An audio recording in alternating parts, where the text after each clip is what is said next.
কুষ্টিয়ার কুমারখালীতে মাংস চুরির অভিযোগে রিনা খাতুন নামে এক নারীকে গাছ বেঁধে মারধরের পর মাথার চুল কেটে দেওয়ার ঘটনা ঘটেছে। এছাড়াও তার বাড়িতে ভাঙচুর এবং গরু ছাগল ও স্বর্ণালঙ্কার লুটপাটের অভিযোগ উঠেছে। সোমবার রাত ৮টার দিকে উপজেলার শিলাদহ ইউনিয়নের মির্জাপুরের ঘটে এ ঘটনার শিকার রিনা খাতুন ওই গ্রামের জাহাঙ্গীর আলমের স্ত্রী। পরে রাত ১০টার দিকে এসব ঘটনার কয়েকটি ভিডিও ক্লিপ ফেসবুকে ছড়িয়ে পড়লেই ব্যাপক ভাইরাল হয়ে যায়। রিনা বর্তমানে উপজেলা স্বাস্থ্য কমপ্লেক্সে চিকিৎসাধীন অবস্থায় রয়েছেন। পুলিশ ও এলাকাবাসী সূত্রে জানা গেছে, গত সোমবার বিকেলে রিনা খাতুন প্রতিবেশী রিফান আলীর ঘরে ঢুকে ফ্রিজ থেকে মাংস চুরি করে নিয়ে যাচ্ছিলেন।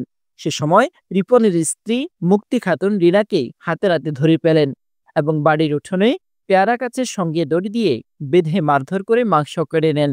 এরপর রিনার স্বামী জাহাঙ্গীর তাকে উদ্ধার করে নিয়ে যায়। এদিকে রিনাকে ধরে নিয়ে যাওয়ার কয়েকটি ভিডিও এসেছে প্রতিবেদকের হাতে। তাতে দেখা যায় কয়েক শত জনগণ তাকে ধরে নিয়ে যাচ্ছে, কেউ আবার তার মাথার কাপড় সরিয়ে দিচ্ছেন। তাকে নিয়ে আনন্দ উল্লাস করছেন তারা, কেউ কেউ আবার এইসব দৃশ্য মোবাইলে ভিডিও ধারণ করছেন। রিনা নামে এক মহিলা পার্শ্ববর্তী এক বাড়িতে কুরবানির মাংস চুরি করতে গিয়ে হাতে নাতে ধরা পড়ে এবং ধরা পড়ার পরে ওই যে মহিলাটি চোরকে ধরেছিল সে এবং স্থানীয় লোকজন এসে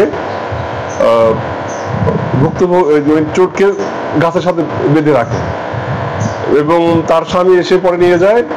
সন্ধ্যার পরে আবার ওই মহিলা নারী চোরকে স্থানীয় লোকজন আটক করে শুনেছি তার মাথার চুল কেটে দিয়েছে এবং সে বর্তমানে হাসপাতালে চিকিৎসাধীন আছে। কোনো পক্ষ থেকে আমরা এই পর্যন্ত কোনো অভিযোগ পাই নাই। অভিযোগ পেলে আমরা বিধি মোতাবেক আইনগত ব্যবস্থা গ্রহণ করব।